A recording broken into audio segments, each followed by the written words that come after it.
কেন্দ্ৰীয় চৰকাৰৰ এখন নতুন আঁচনিৰ বিষয়ে আজি মই কিছু আপোনালোকক অৱগত কৰিব খুজিছোঁ। আপোনালোকে জানে যে গ্ৰাহকে যিকোনো সামগ্ৰী অথবা সেৱা ক্ৰয় কৰিলে বিক্ৰেতা অৰ্থাৎ ঘৰুৱা ভাষাত দোকানীয়ে গ্ৰাহকক এখন ৰচিদ দিবই লাগিব। GST আইনৰ অধীনত এই ৰচিদ দিয়াটো বাধ্যতামূলক।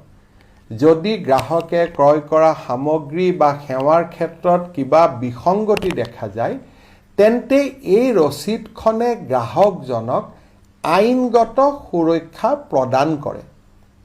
কিন্তু কিছুমান অসাধু বিক্ৰেতাই বা দোকানীয়ে কৰৰ ধন অধিক ভৰিব লাগিব বুলি কৈ ৰচিদখন দিব নোখোজে।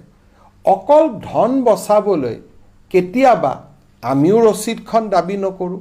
ফলত দেশৰ অৰ্থনীতি ক্ষতিগ্ৰস্ত হয়।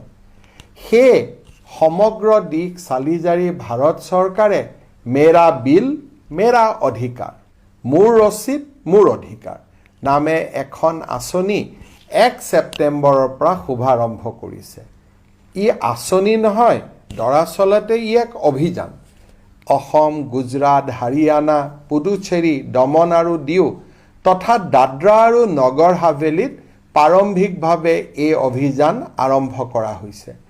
এই আঁচনিৰ যোগেদি ক্ৰেতাই মেৰা বিল মেৰা অধিকাৰ এপ অথবা মেৰা বিল ৱেব পৰ্টেলত 200 টকাৰ ওপৰৰ ৰচিদ আপলোড কৰি লটাৰীৰ যোগেদি 10,000 টকাৰ প্ৰায় 1 কোটি টকালৈ নগদ ধনো পাব পাৰিব। অৰ্থাৎ নগদ ধন পোৱাৰ সম্ভাৱনা থাকিব।